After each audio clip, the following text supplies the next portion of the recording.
Good morning, everyone. As you can see, the title of this session is simply Reaching the Goal. In the interest of full disclosure, let me explain that I'm going to be talking about TOC and services. So if you came to TOC ICO hoping to only attend sessions about manufacturing or distribution or healthcare, this may not be the session for you. On the other hand, if you're interested in things like professional, scientific, and technical services, and I know some of you are because I've spoken with you in advance, then this is the right session for you. What I'm going to do is summarize for you some of the key elements from the book that I wrote a couple years ago. And that means that it's going to be a fairly eclectic set of topics because I'm going to talk about how a lot of the familiar TOC applications had to be adapted to work in the kind of business that I work in today. So some of what you're going to see is familiar. You're going to recognize it as obviously TOC thinking. Some of it, though, is going to be different. In fact, in some ways, it's a little bit like going down the rabbit hole in Alice's Wonderland because we really had to think different to get some of the TOC applications to be workable in a professional, scientific, and technical services environment. As Thomas said, I am a distinguished engineer at IBM. That's IBM speak for a technical executive. At the time that I wrote the book, I was in the services part of IBM. You can think of IBM as being comprised of basically four elements. It's actually more than that, but it's easiest to describe it as four. There's the part of IBM that designs, manufactures, and then delivers hardware, all the way from supercomputers down to small blade-like servers that power the internet, and everything in between. So that's unit number one. Unit number two is software group. Hardware group manufactures about 15,000 separate hardware products. Software group manufactures about 800 software products. Things like database management systems, WebSphere, which is you can think of as like a transaction processing system.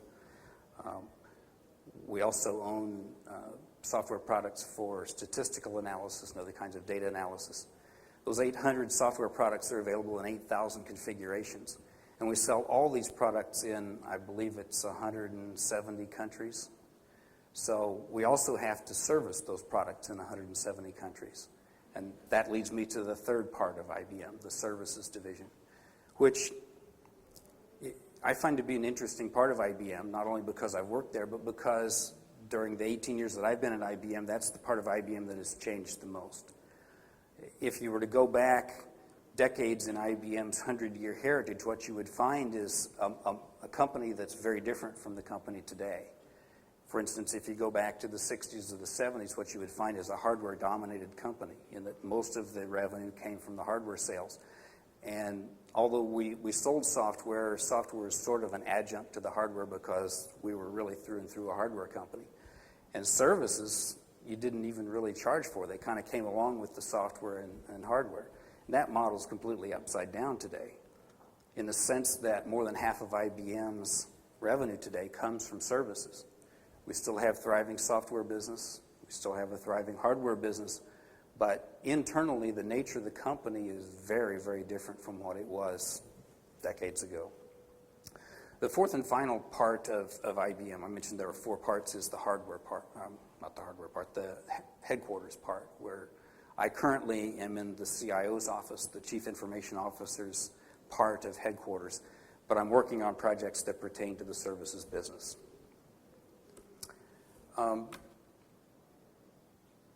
I have some history with TOC, so I'm going to give you a little more trivia here before I actually get into the meat of this presentation. I've been to TOC ICO a couple times before, including one that goes all the way back to the beginning. IBM hosted the Founders Conference for TOC ICO in Atlanta, and I was behind the scenes on that one doing program management work that led up to that.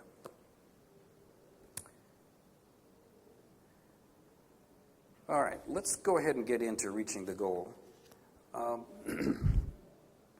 best way to do that, I think, is to recall the person who wrote the preface to the book.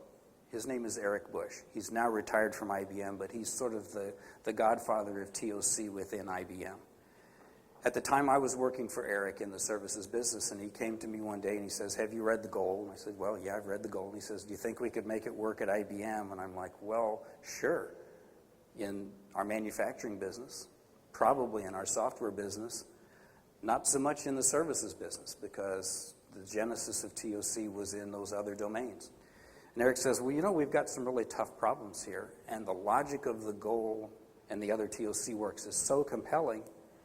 You know, I think we really need to lean into this and see if we can make TOC work." Little did I know that was going to launch me on a multi-year series of events to get some TOC implemented in IBM, and that's what I'm going to talk about here today.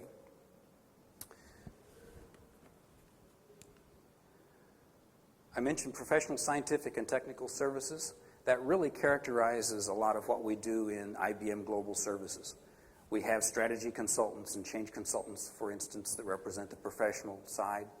We have people who consult with pharmaceutical companies. We also have one of the world's largest research divisions. One of the few remaining research labs available in corporate America today is at IBM. And of course, we do a lot of technical services, implementation of the aforementioned hardware and software products.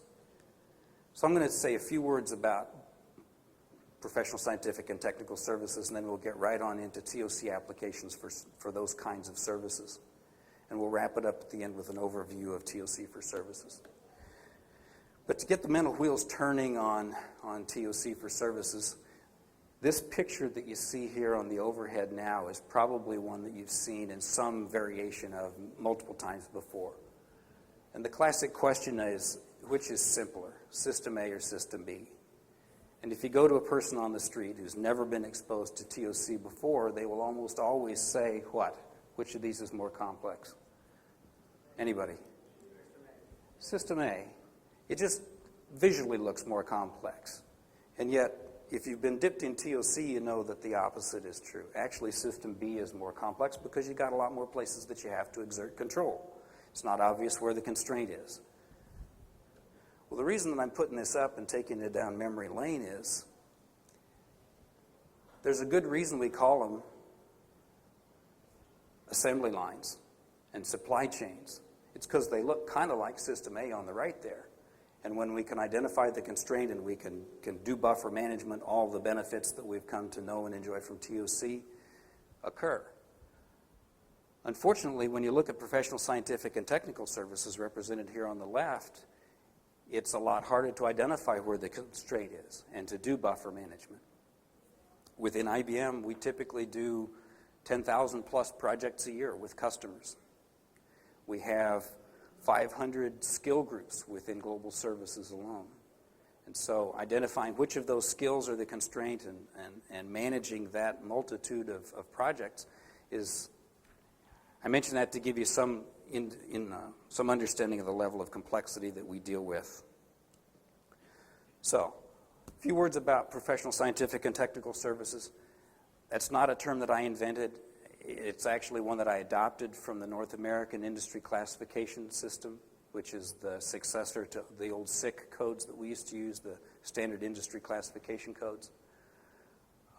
What you can see here is some of the fields that are included within this, and it includes fields beyond what IBM does. It includes accounting, advertising, architecture, bookkeeping, even veterinarians.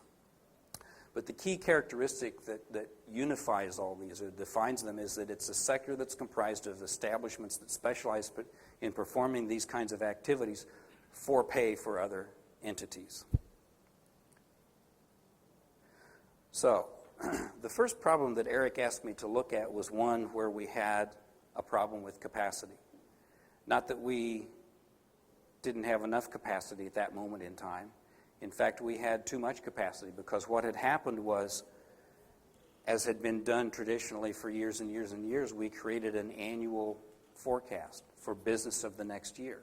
And then we were in the process of hiring to that forecast in anticipation of deals that were going to close. But it so happened that happened to be a recession year. And so at the same time that we had new hires coming in the door, signings on new deals were going down, and the difference between the demand for resources and the resources coming in the door was severe. It crisis is too strong a word to use here, but it was definitely a set of problems that we had to attend to urgently. And so it was in that context that Eric turned to me and he said, what are we going to do with TOC in this arena? Because what we're doing ain't working. Here's a little illustration. On the left, you can see the divergence between hire to plan and demand for resources turning down in a recession. And the little thin black line that you see there headed skyward is people sitting on the bench because they're available to do work and we don't have work for them to do. That's the problem that he handed me in the beginning. But we realized also that we've got, in a sense, the flip side problem, which is represented on the right here, and that is once the recession's over and business is booming again, and we're looking at trying to keep up with that incoming demand, what tends to happen then is you sign a deal, you need resources, you have to either get resources coming off of engagements that are just closed or bring them in from the job market, and there's a lag there. And to the degree that there's a lag, getting people in the door, getting them trained, getting them acclimated, getting them deployed onto jobs, once again, the black line represents the difference between demand and supply. And in this case, it dips down into negative territory. It's called open seats. That's the lingo in the consulting business. And what it really represents is situations where you've got billable work to be done and you don't have people who are available to do the work. That's what I mean by it's the flip side. It's the undersupply corollary to the oversupply problem that you see on the left. So conventional wisdom is what a lot of the capacity management in this kind of services business is based on. And we tend to oscillate back and forth between over and under supply because we get into periods where planning works pretty good and then we hit a recession and it doesn't work so good. So we oscillate back and forth. What we were looking for was an alternative that would get us out of that oscillation pattern and would tie our capacity management much more closely to actual demand, which is what I'm going to show you here in just a moment.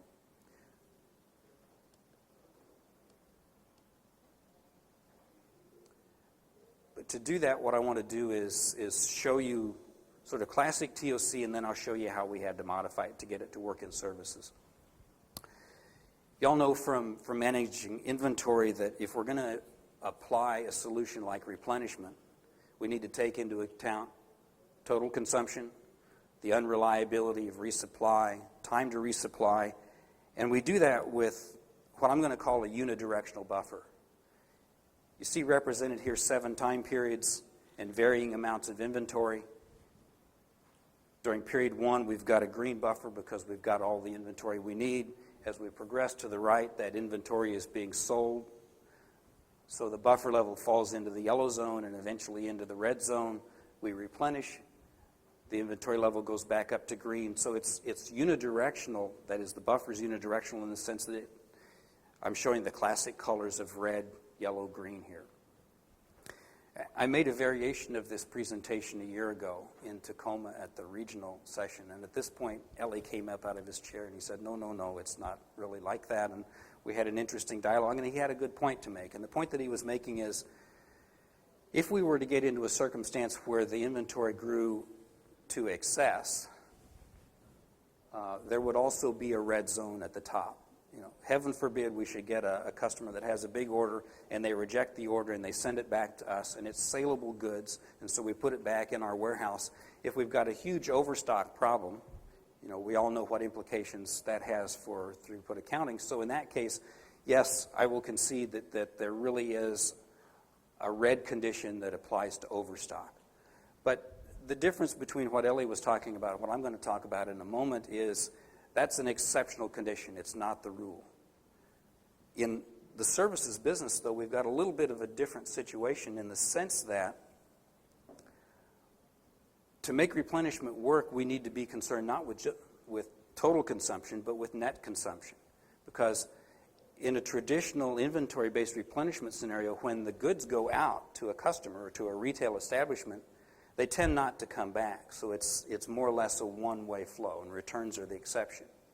That stands in stark contrast to the services business where we deploy consultants or technicians onto a job. When the job is over, they come back, and if there's not work for them to do, they sit on the bench. So we don't want to have them sitting on the bench. We want to have plenty of work to deploy them to. It's that notion of resources being redeployed that drives the services implementation of replenishment. Did I see a hand going up for a question? No? Okay. So net consumption instead of total consumption. We still have to be aware of unreliability. We still have to be aware of the time that it takes to make an adjustment in our capacity. And we wind up with a bidirectional buffer, meaning it's got red at both ends. And to illustrate that, what I'm going to do is use a very, very simple little example here of two skill groups. One of them representing an unconstrained or non-constrained skill, the other one being our constraint. The constraint in our business might be IT architects. We sometimes call them redwoods because it takes a long time to grow another one of those skills. So when I say a long time, I mean it can take 6, 12, 18 months, depending on whether we can hire somebody out of the job market or if we have to bring them up through a traditional career path. A non-constrained skill group might be something like a Java coder. They're pretty plentiful. We can get them from the subcontractor market. We've got thousands of them, various centers around the world, so that's never the constraint. And what we're going to show here is a couple projects and what happens as we use hire to buffer or replenishment for services.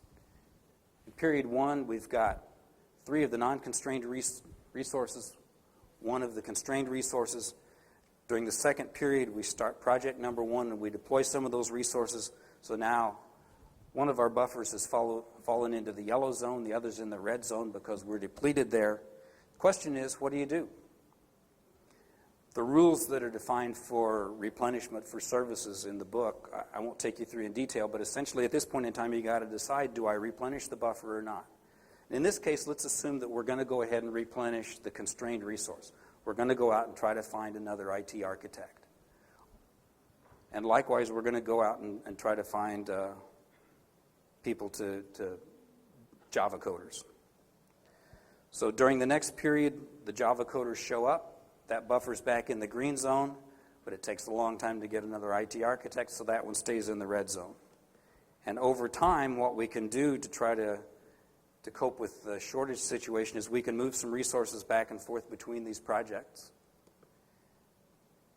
And eventually what we wind up with here is we replenish the IT architect, and now we're into a situation on our Java coders where, in this simple example, we've got an oversupply. So we went from green to yellow to green, down to yellow, back up to red on the non-constrained resources. What this simple little example doesn't show is the power of aggregation. So if we had a lot more skill groups and a lot more projects, what you would find is less of the dipping into the red zones. But essentially what you can think of is the traditional approach to replenishment is like trying to keep a ball in the air like a volleyball. And the alternate approach for TOC for services is it's like you're driving down a road on the rim of a canyon, and you don't want to fall into the canyon and you don't want to crash into the rocks on the side, so you have to steer back and forth to try to keep it in the green zone. This turned out to be a very effective solution, and 10 years later, IBM is still using it in its services business.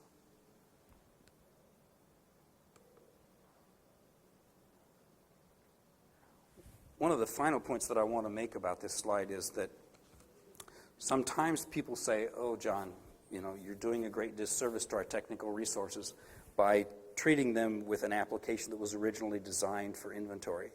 And my response to that is, this is not meant to imply that you check your brains at the door. Everything that you already know about managing people still applies.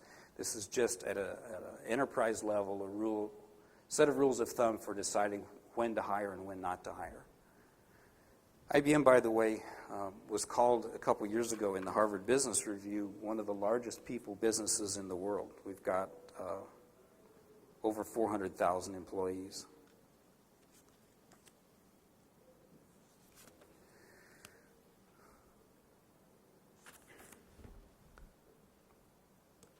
So let's take a look at project management.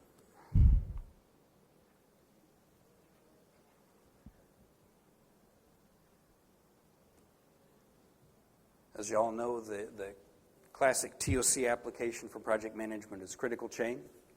We looked hard at critical chain. We loved it. We realized that for single projects, we couldn't make it any better than it already is. So on single projects where we use critical chain, we use it out of the box just the same way y'all do. However, as I said before, we do a lot of projects every year. And so when you think about 10,000 projects worldwide, that's like the mother of all multi-project scenarios.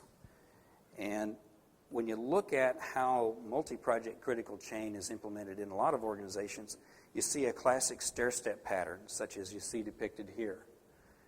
The legend on the right says the bluish-colored tasks are the non-strategic tasks. The red ones are the strategic tasks, i.e. the ones that are performed by the strategic resource. And then ahead of the strategic resource into the project plan, we insert a strategic resource buffer, which is time. That means that all the upstream tasks are completed before the strategic resource arrives so that we keep that person or that resource fully engaged. One of the best examples of this that I've seen was an example that appeared in a couple of articles a couple years ago. It had to do with aircraft maintenance. And in that case, the strategic resource was not a human being at all. It was the hangar into which the airplanes go.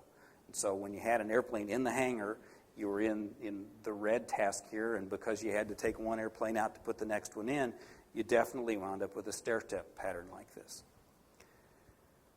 We can't make this work in our business.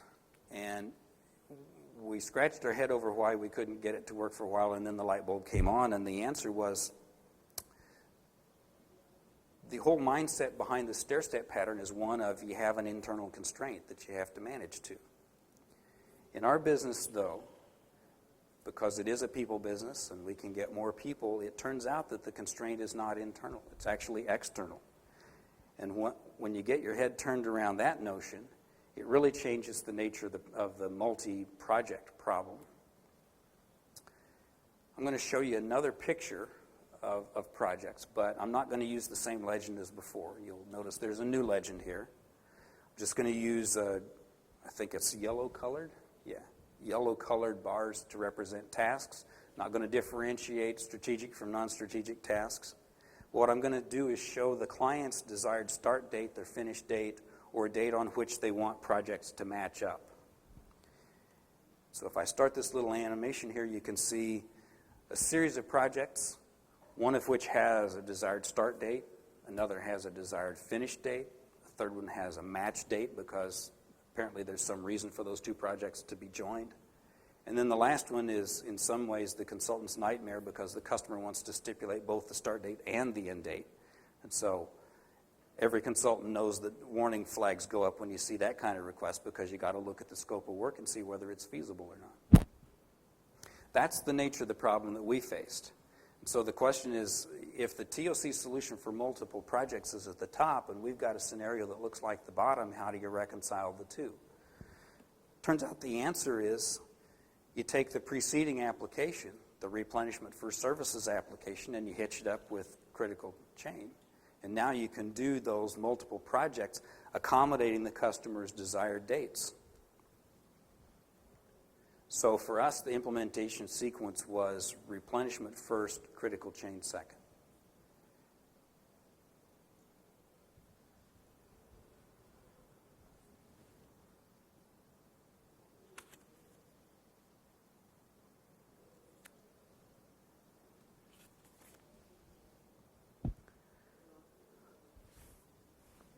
Hold on, there's a microphone coming. Just a quick question. What are you replenishing? We're replenishing the resources here needed to execute those projects. So if I were to get away from the artist's conception depiction of projects here and actually draw these like real projects, you would see branch points and you would see places in the project plan where you need a new resource. And suppose you need an IT architect on one of those, and you don't have an IT architect on the bench, you got to go find one. And so when you marry up replenishment with critical chain, what you wind up doing is having the resource manager's view of resource availability hitched up with the project manager's view of when you need the resources, and you get the requisition for that resource out there and into the hands of HR to do the hiring in time that new resource arrives in time to keep the project on schedule. So it's a great question. Thank you for asking it. The straightforward answer to his question was what's being replenished here is the resources that you need just in time to perform the various projects that you see here.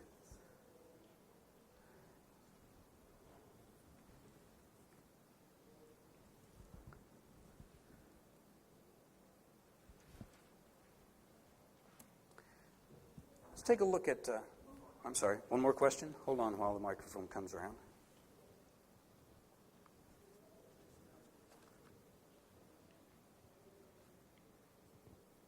Would this replenishment designated by the funny little arrow there, would it be different for different resources? Would you need more time to hire someone really special? Mm-hmm. And so you have to consider that when you sign the contract? Right. Contract for the project? Right. Let me talk a little bit more about how replenishment works. I think I mentioned a few moments ago that we have roughly 500 skill groups in the services organization. And you can think of each one of those skill groups as falling into one of three categories.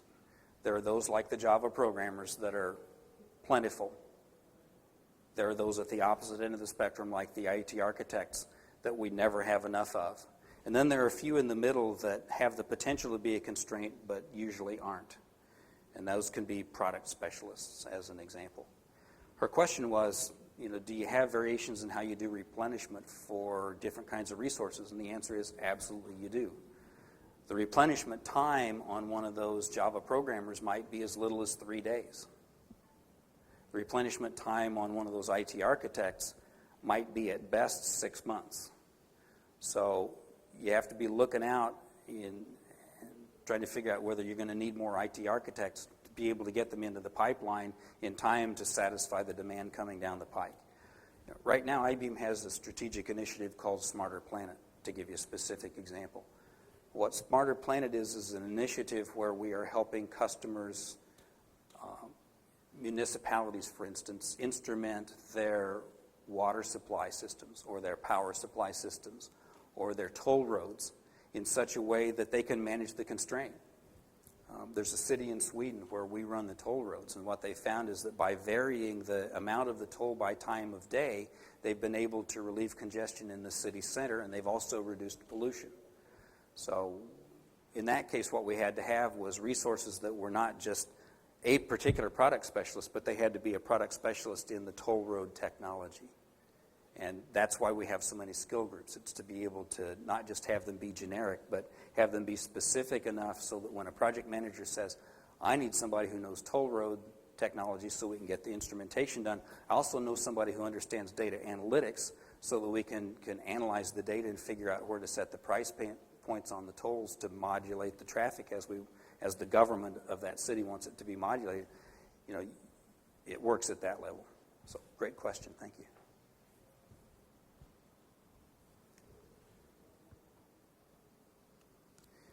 Any other questions about replenishment or critical chain before we move on? Just a quick one. What about the lead time in the requests that are coming in for resources? Do you know fairly well in advance?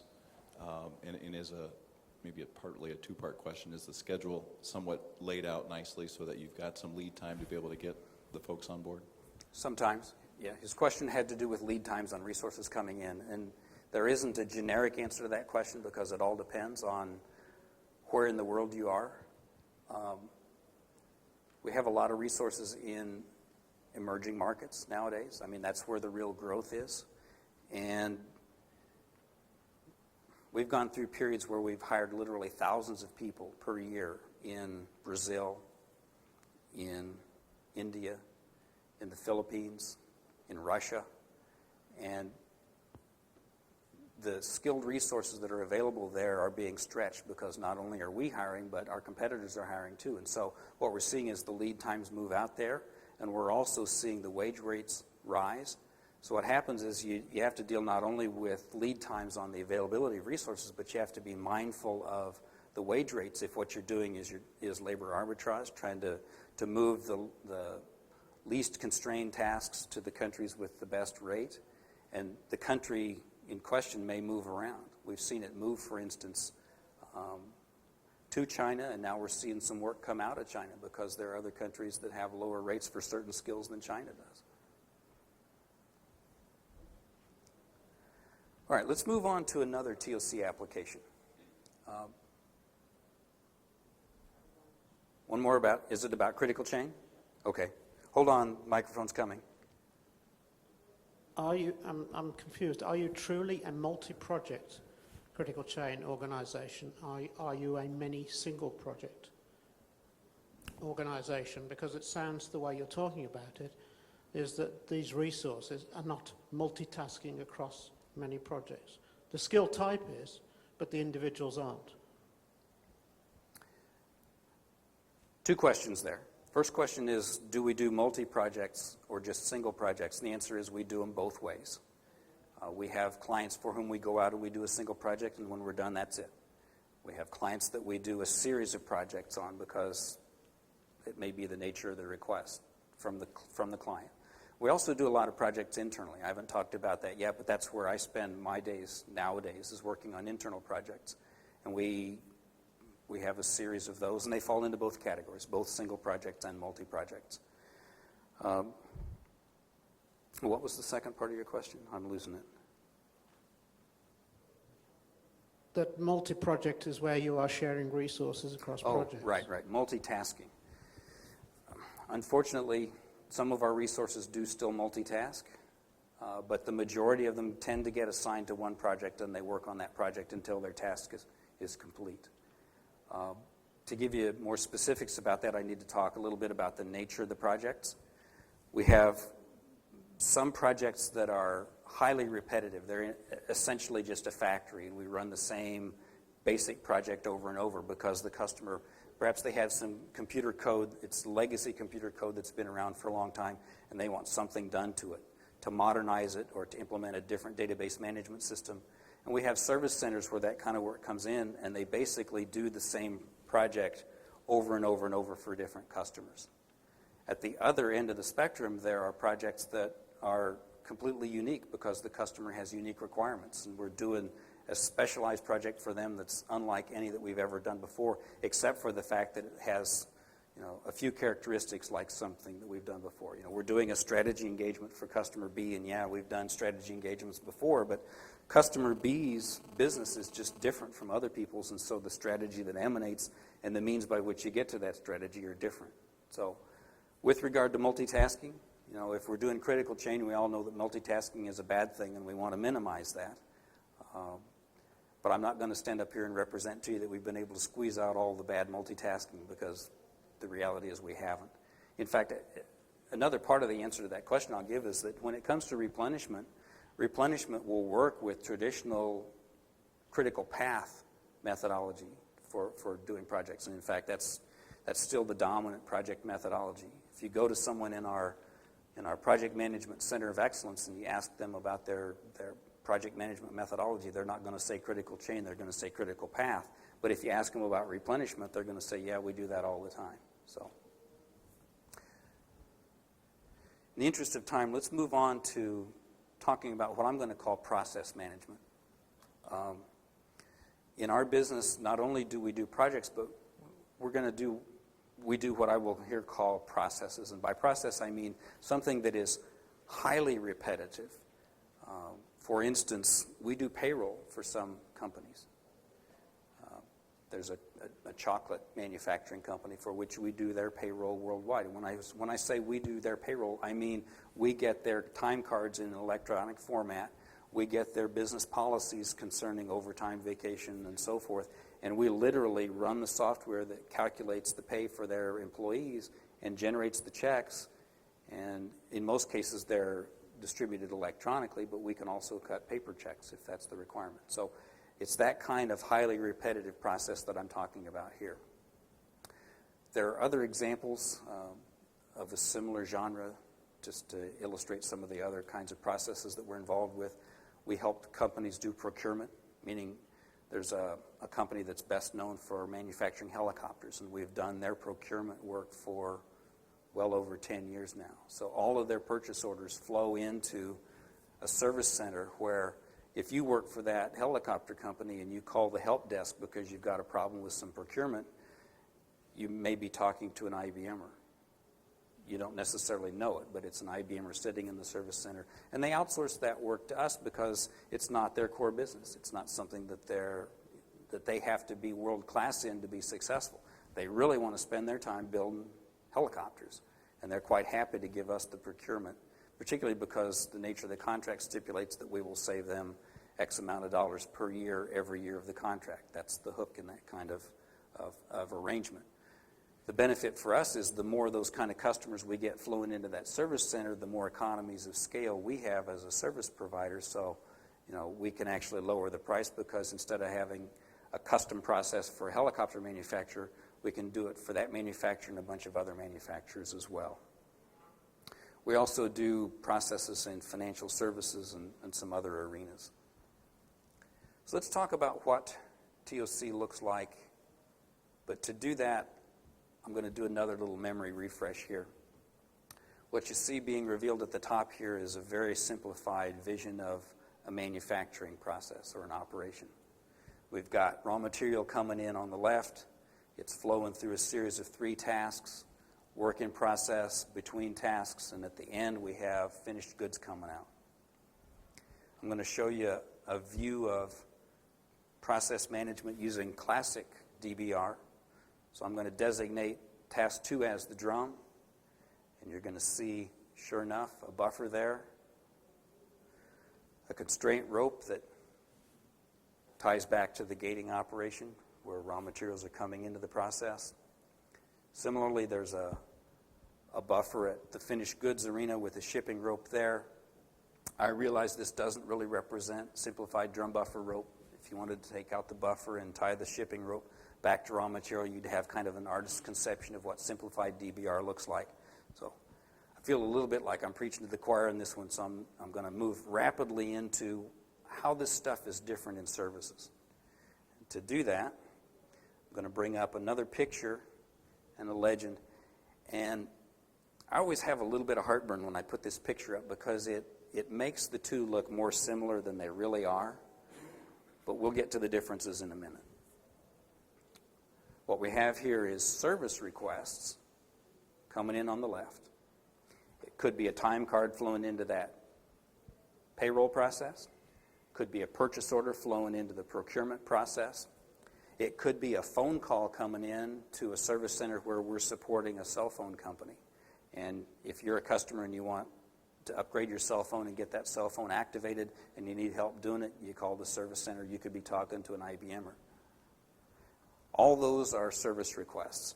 The difference between the last one and the previous examples that I gave you is, in the olden days, the purchase order would be on paper. Nowadays, it comes in electronic form, but it's still sort of a transaction that can be queued, and then it can be put through an automated or manual process to process it in a batch. The latter example, where you're a customer calling into a service center and you need help now, you have limited tolerance for queuing. I mean, an overnight run, to answer your question, is probably not what you're after.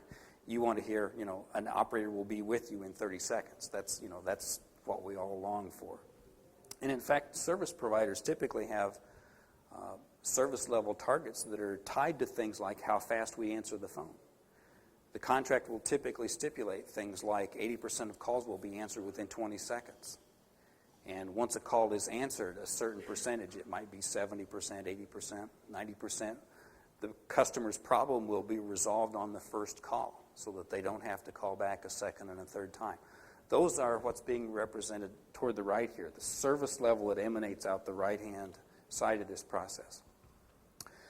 So we've got service requests coming in on the left. Some of them may demand immediate attention. Some of them maybe we can defer for a little while.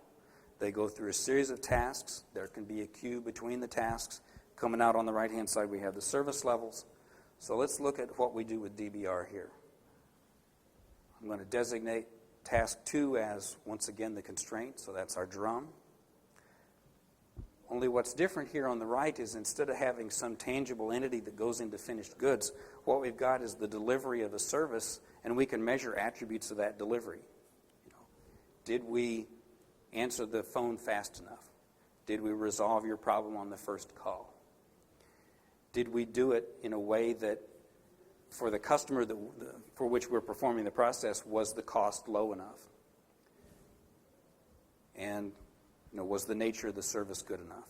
Something else that we do is relocation services. There are other companies that come to us and they say, we have executives, we have employees, we need to move them around the world into various jobs. Relocation services helps find them housing, helps find education for their kids, helps find a shipper for their household goods.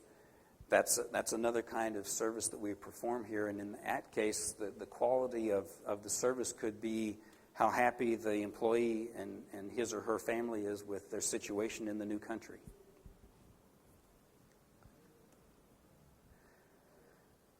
We can tie those service levels back to the drum. Only at this point, things are going to begin to get interesting. Remember I said I was going to get into how the bottom differs from the top. At the top, what we're managing fundamentally is fixed capacity. I realize that's an overstatement because even in a manufacturing environment, capacity is never really fixed. But the logic of TOC basically treats that top part there like a pipe. There may be you can conceive of it as being like a pinch in the pipe where the constraint is, and that limits the flow that you get through that process at the top. So what we're trying to do is manage the inputs to that pipe so that we don't overload the pinch point and we get the right stuff out at the right time at the right-hand side. With services, like I said before in the preceding slide when we were talking about projects, the constraints in the market. And when customers come to us and they say, I want to outsource my process to you because you can do it better, faster, cheaper than I can, what they don't want to hear coming back is, we're happy to do that, but we can only handle 10,000 calls a day. If we get 11,000, we're in trouble. Or we can only handle 100 purchase orders a day. If we get more than that, we're in trouble. They don't want to hear that it's fixed. What they want to hear is that it's variable. So at the bottom here, what I'm headed toward is a vision of the size of the pipe can be expanded and contracted. And to do that, we need to drive it off something. And so for this implementation, it requires a different headset on the part of the people who are running the service centers because their whole career has been built on balanced capacity, just like people in manufacturing have built their career on balanced capacity. To implement DBR in a services environment, though, you have to think in terms of unbalanced capacity, identifying the constraint, and then using that constraint to do something to match the current service capacity with the demand from customers. And so, unlike in the preceding example where you throttle the inputs, in this case, we, as a service provider, don't have the luxury of saying, we're not going to answer the phone, or we're not going to handle purchase orders this week beyond a certain level. We have to handle the demand that's coming in, and because it's dynamic, we have to be able to react to that. And the way we do it with this application is through that cloud there labeled capacity management. And it's literally, you can think of it as changing the diameter of the pipe through which the services flow. Now, how do you do that as a practical matter? It's a multi-part answer because it depends on a lot of things. Sometimes the capacity can be changed automatically. Literally, it's a machine that's changing the capacity. We can, for instance, if it's an application that involves web services, we can have new virtual machines being provisioned automatically. So that if we see that the load on websites is increasing to the point that the response time to customers who are hitting that website is not sufficient, we can bring up more instances of web servers to accommodate the increased demand. In the financial services industry, we can actually bring up a backup machine. We can have automated failover in a matter of milliseconds, meaning millionths of a second. We can bring up new capabilities. At the opposite end of the spectrum in terms of how fast you can react, if the task that's being performed is being performed by someone who is highly skilled, someone who is an expert in relocation services, your ability to alter capacity is severely diminished. So let's take that example and explore it for a moment. In a lot of these service centers, there are tiers. And when you first make contact with the service center, you're talking with someone who's a generalist. And we have a lot of them. We may have hundreds or even thousands of people in that generalist role. If they get hit with a problem or a question they can't answer, they can escalate it to a specialist who has perhaps different tools. They can look at a different database. They certainly have different experience. They have higher skill levels, but there aren't as many of them. So we try to deal with as many inquiries as we can at the generalist level, escalate to the specialist level. Those problems that are really thorny, that really require expertise, get escalated to level 3 where the subject matter experts are. And typically, in the long run at least, they are the constraint.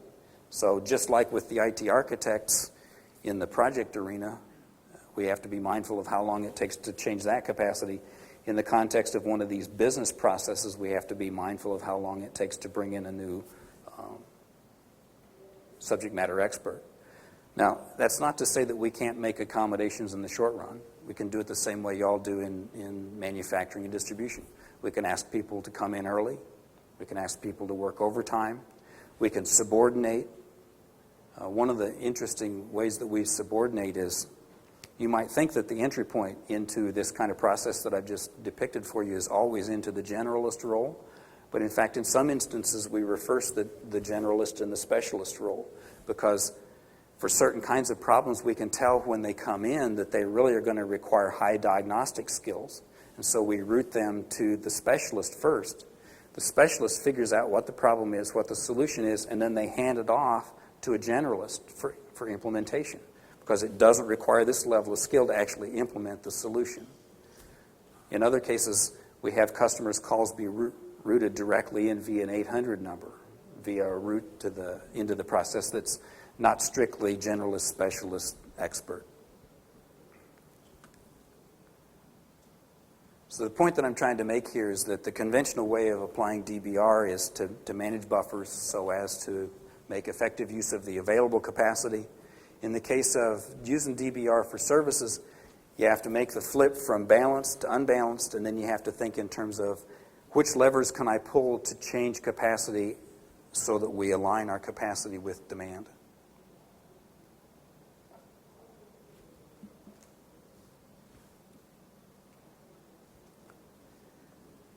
All right, so far I've talked about the 3 standard TOC applications, 3 out of 4 of them. Standard meaning they're pretty much the same in any company that you go to. I've got one more to talk about, and then we'll talk about some non-standard TOC applications.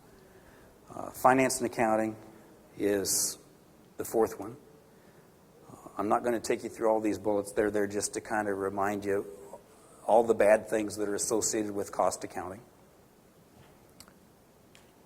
One of the things, though, that makes the services business different is inventory may be of little or no concern. And that's a fairly profound statement if you come from a traditional TOC heritage where a lot of what you do is intended to minimize inventory. In a services business, because you have to do service when the demand is there, you can't do services in advance. Minimizing inventory is perhaps one area where TOC for services is most different from conventional TOC.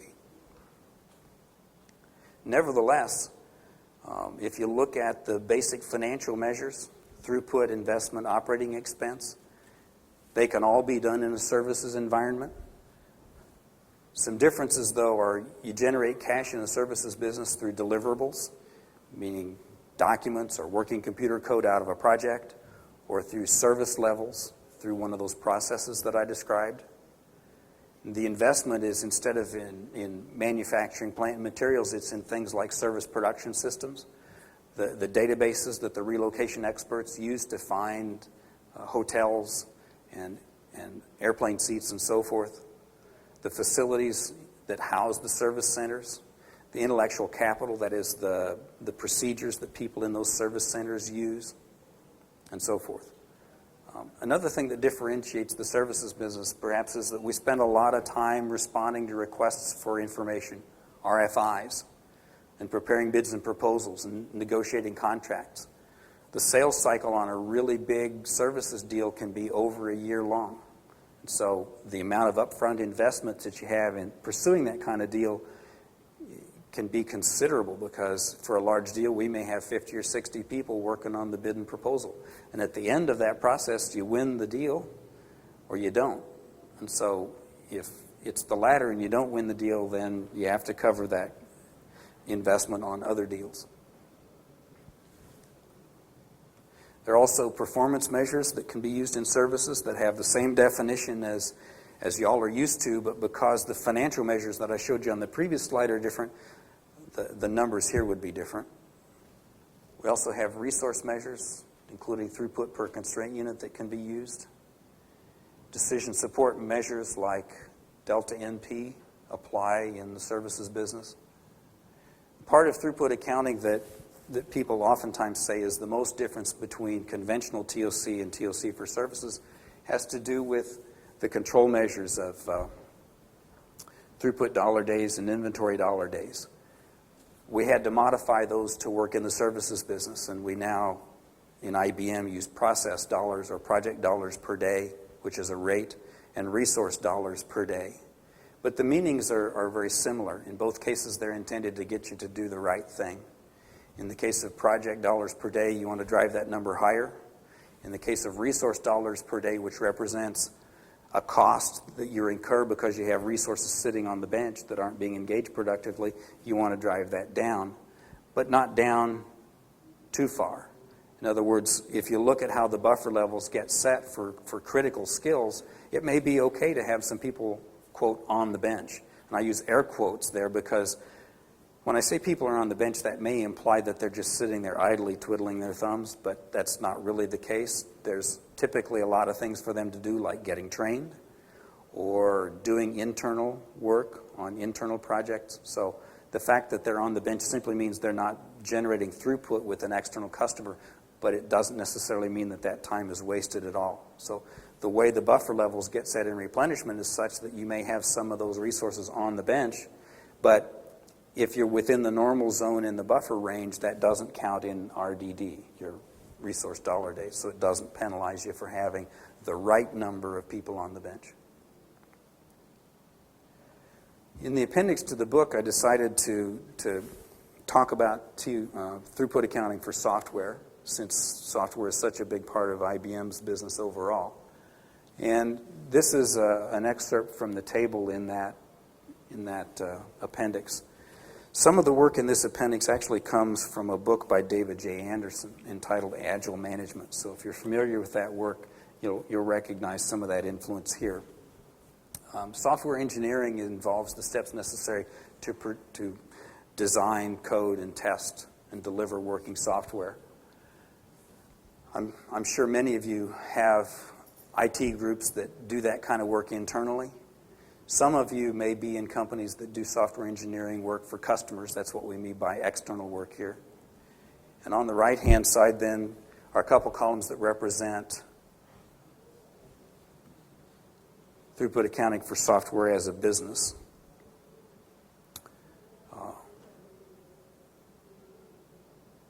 Software as a business is an interesting topic. Are we going to have to stop in just a moment, Thomas? Okay.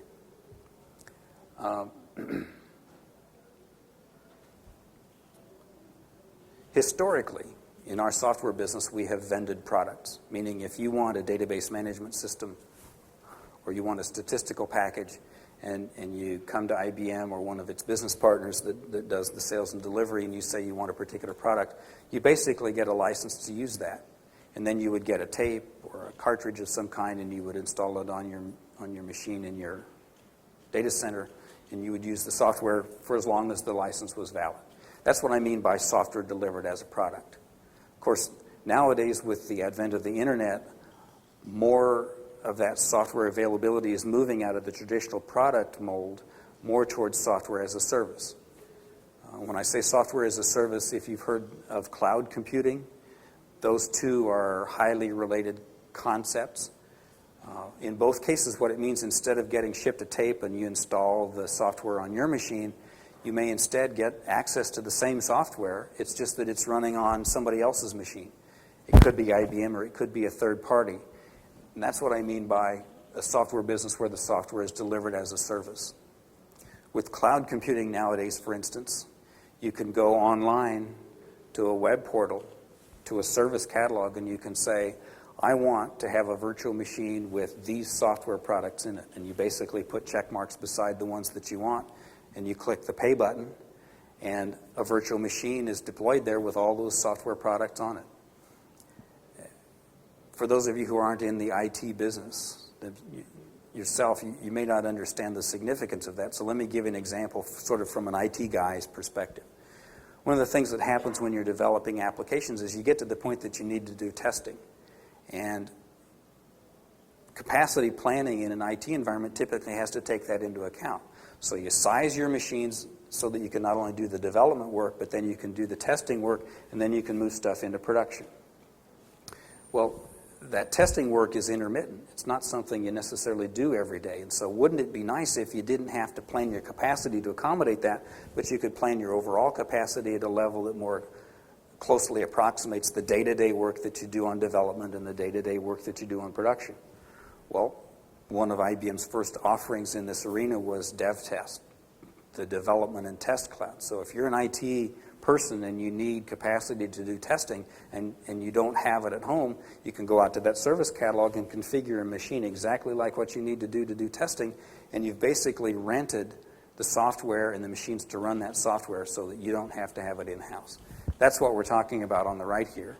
And as you can see, from a service provider standpoint, it means that we're getting throughput from cache in the form of cache for code, plus the infrastructure that we provide, but we also have operating expense to provide training, support, and infrastructure.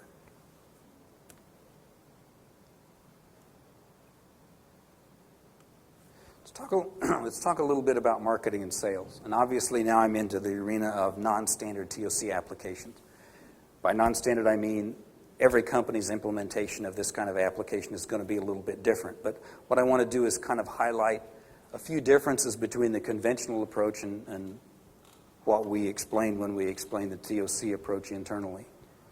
Typical consultant's approach to identifying client needs is the client goes out with a clipboard, perhaps a survey, perhaps interviews, but they identify all the client's pain points. And there can be hundreds of them. TOC approach is not to focus on the pain points, but to focus on the core problems by following the thinking process, by drawing the clouds, by drawing the current reality tree, the future reality tree, etc. And one of the interesting things about that, as I'm sure you all know, is the number of core problems is considerably smaller. It may only be 2 or 3, and it solves the pain points. So one of the things that we have done to try to get our consultants educated about the TOC approach to this is teach them the thinking process, teach them to focus on the core problems rather than every single pain point. The other thing that drives me crazy about the services business is a lot of services contracts are cost plus. With TOC, if we focus on client value, it creates an entirely different value proposition for the customer. And getting old school consultants to get their head wrapped around that is like climbing a mountain.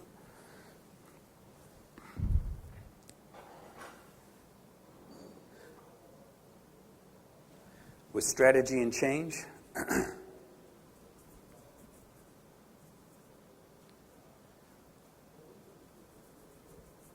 me just touch on the last one here. Direction of the solution using a conventional approach to strategy and change is one of compromise. You all know why that's bad, right? Instead, with TOC-based consulting, we do the clouds. We achieve conflict resolution by basically breaking the conflict.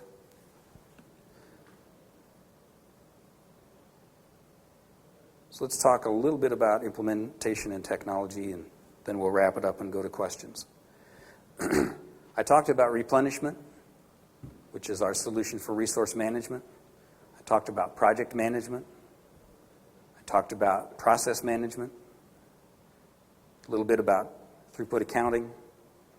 Not so much about sales management, but in our arena, what we need is an enterprise service bus or an ESB to connect those systems together so that they can share information.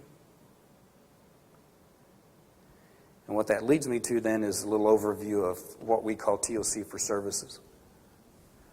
One of the things that we need to produce in a services business is deliverables. The way that we do that is through project management. TOC solution for that is critical chain.